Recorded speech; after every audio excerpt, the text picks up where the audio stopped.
Lights, camera, scandal.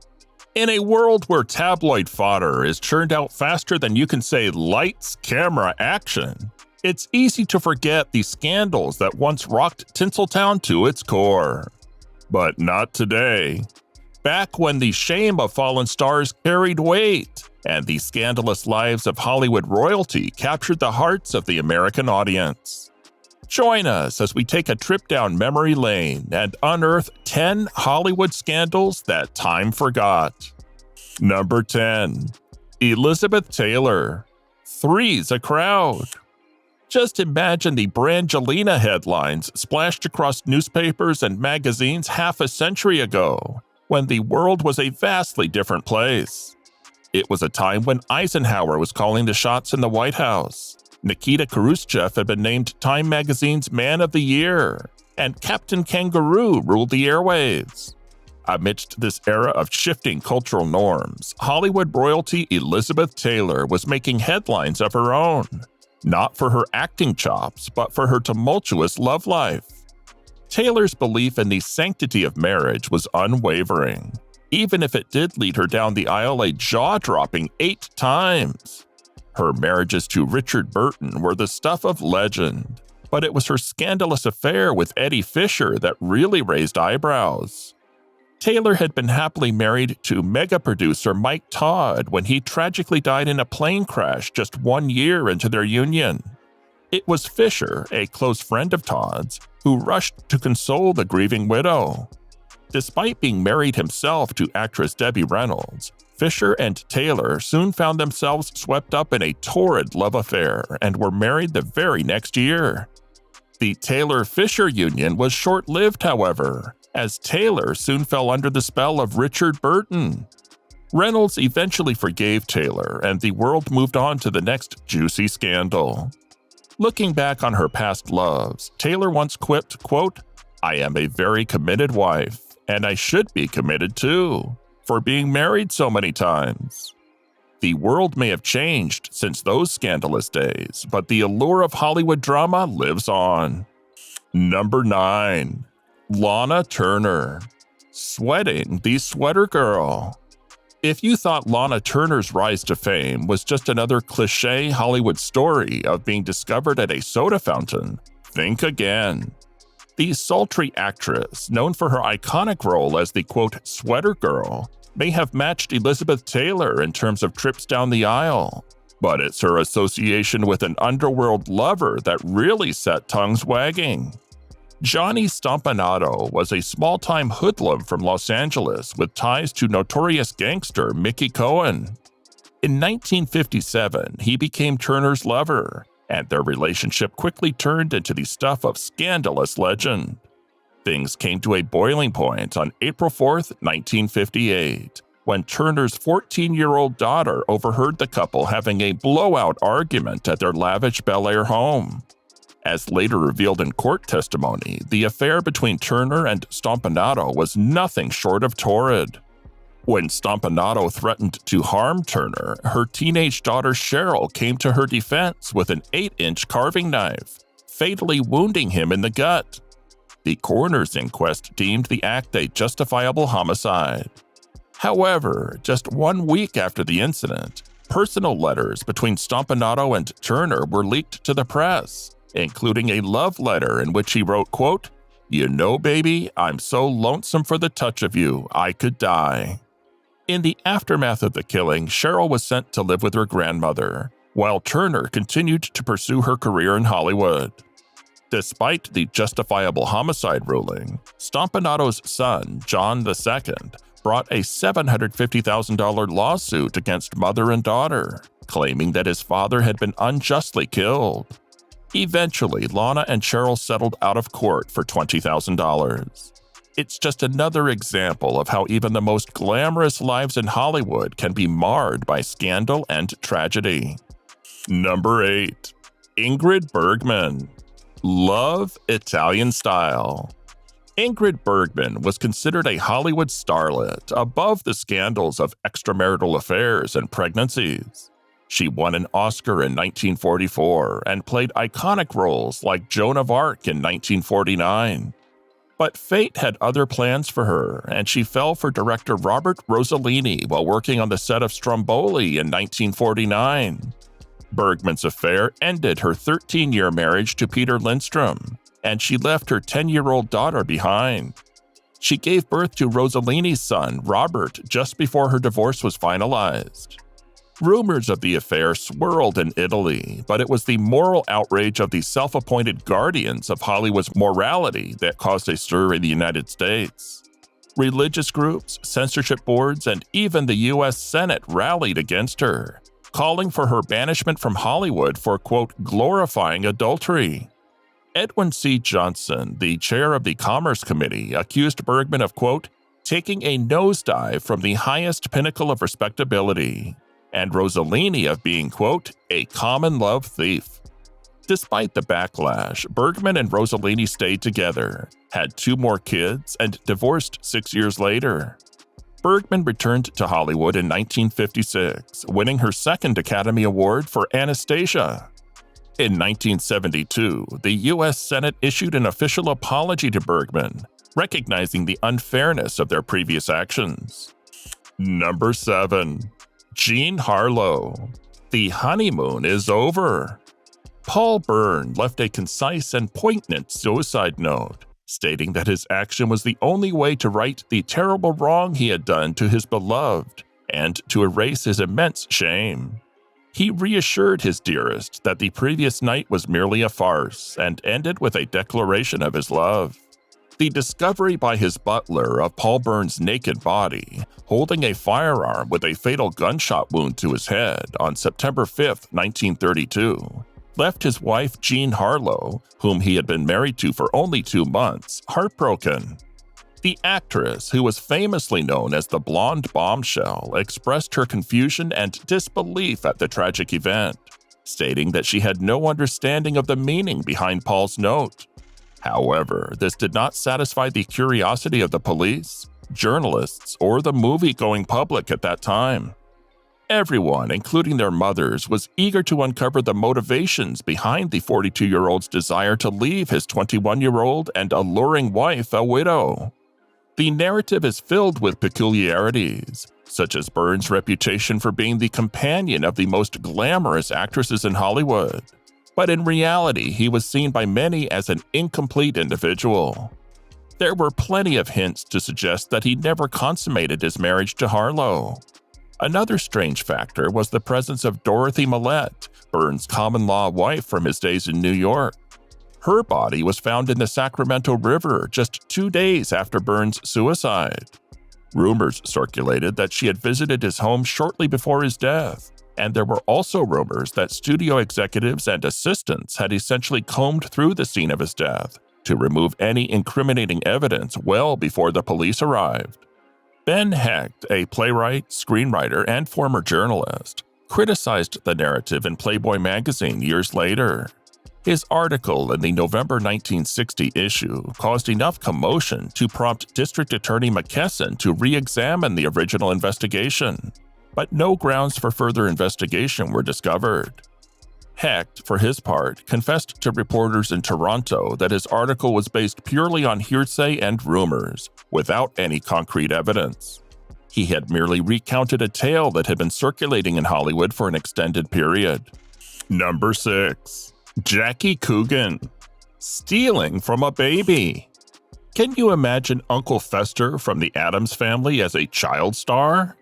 Well, it turns out that actor Jackie Coogan had made his mark in the entertainment industry long before the TV series aired, 43 years earlier to be precise. At the tender age of 7, he shot to stardom after his performance alongside Charlie Chaplin in the 1921 movie The Kid. But Coogan's legacy went beyond his acting chops.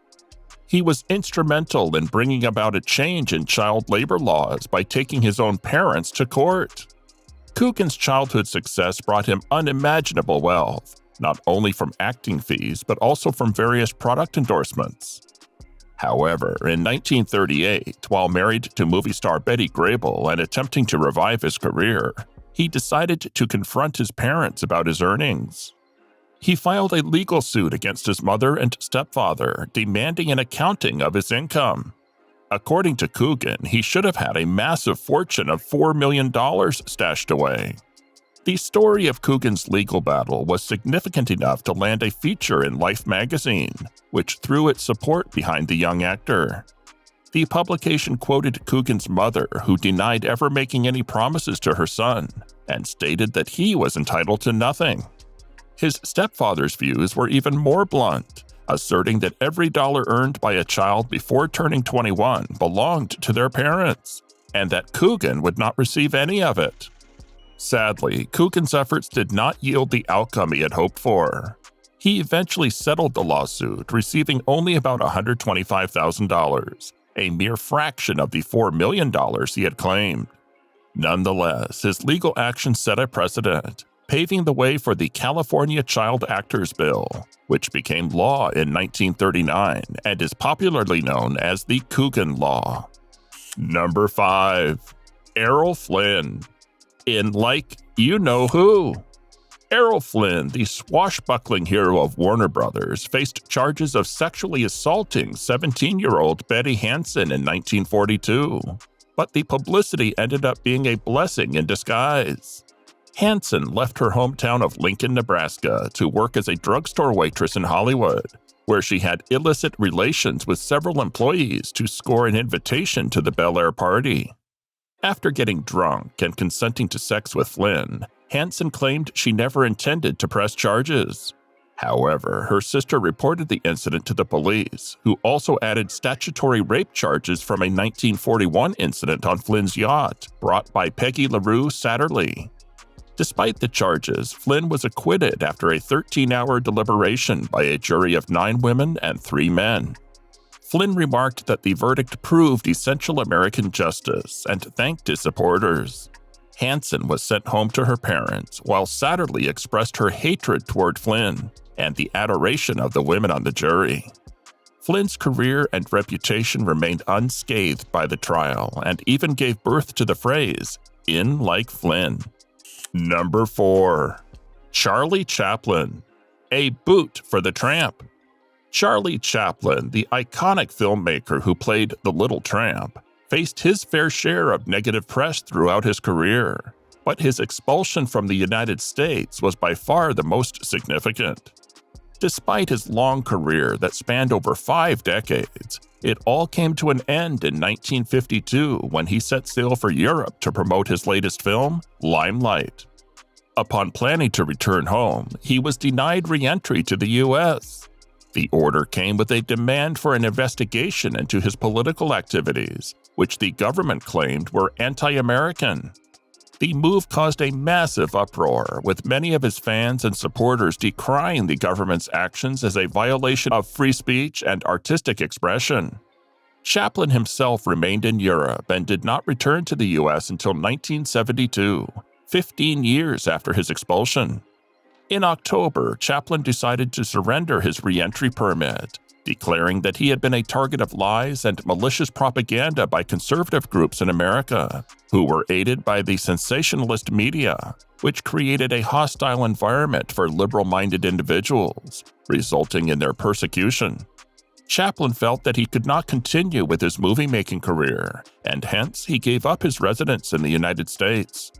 In 1972, Chaplin came back to America, which was now more accepting of him. He was welcomed back with open arms in Hollywood and was awarded an honorary Oscar, which stole the limelight from A-listers like Jane Fonda and Gene Hackman. Limelight also finally got a full release in America, including in Los Angeles, and became eligible for Academy Award nominations. The following year, Chaplin won his only regular Oscar when Limelight received the Best Music Score Award. Number 3. Thomas H. Ince. Remembered by rumor. Despite his contributions to Hollywood, the tragic circumstances surrounding Thomas Ince's death have overshadowed his career.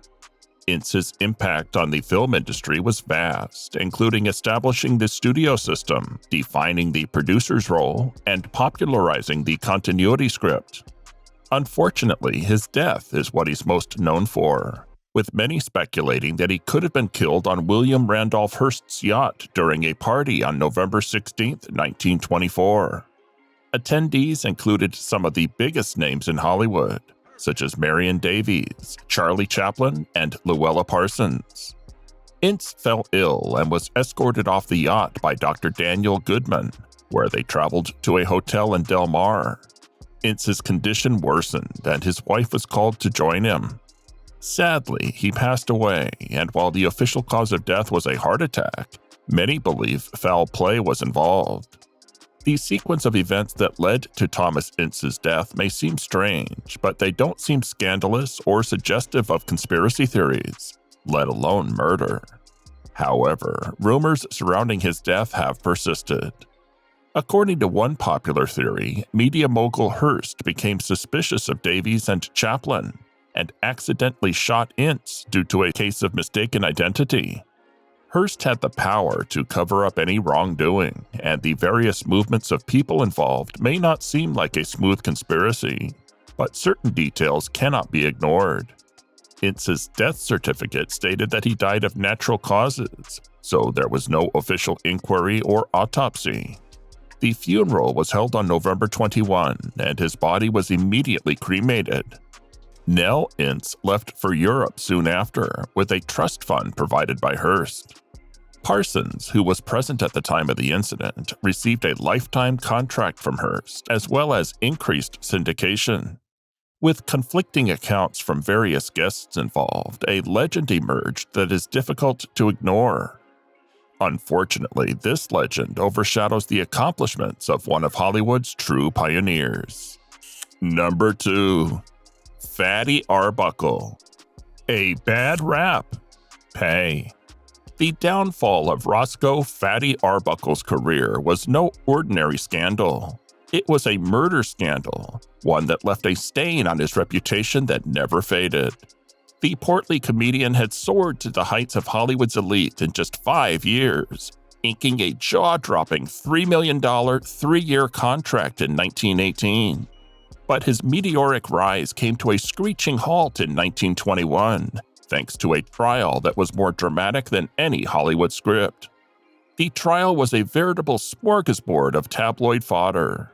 A Hollywood A-lister, accusations of murder, a district attorney with political ambitions, shaky witnesses, and more sexual undertones than a steamy romance novel. It all started when police arrested Arbuckle on September 11, 1921, after a young woman named Virginia Rapet fell gravely ill at his September 5th party. She passed away 4 days later, and Arbuckle found himself facing murder charges. As the case unfolded, Arbuckle was accused not just of murder, but of violent sexual assault as well. He spent 3 agonizing weeks behind bars before being released on bail, only to be hit with a reduced charge of manslaughter. 3 separate trials were held over the next 7 months, each one more intense and dramatic than the last. In the end, Arbuckle was acquitted, but the damage to his career had already been done. The murder scandal had effectively murdered his once promising career. The jury only deliberated for a minute and spent a mere 6 minutes deciding Arbuckle's fate. Foreman Edward Brown famously stated that a mere acquittal would not be enough for Arbuckle, and sadly, he was right. Arbuckle's career was all but destroyed by the scandal, and he was shunned by the studios. Arbuckle's life continued to spiral downwards, with little success in Hollywood or abroad for the next decade. However, his fortunes seemed to take a turn for the better when he impressed Warner Brothers with a series of 2-reelers, leading this studio to offer him a chance to direct a feature film in 1933. Sadly, Arbuckle's moment of redemption was short-lived. He passed away in his sleep that same evening from a heart attack at the age of 46. Number 1. Peg Entwistle. The dream is over. As Oscar Levant once famously quipped, behind the phony tinsel of Hollywood lies the real tinsel. And tragically, actress Peg Entwistle's death serves as a gruesome embodiment of that sentiment. At the tender age of 28, Entwistle's career had already hit rock bottom. Despite her dreams of stardom, she had only managed to secure one minor film role in the past 2 years, and her contract with RKO had not been renewed. On the fateful night of September 16, 1932, she made her way to the iconic Hollywood sign for one last visit.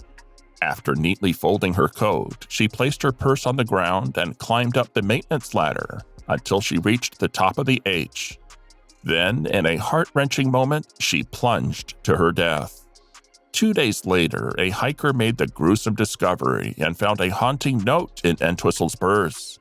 The letter read, quote, "I am afraid I am a coward.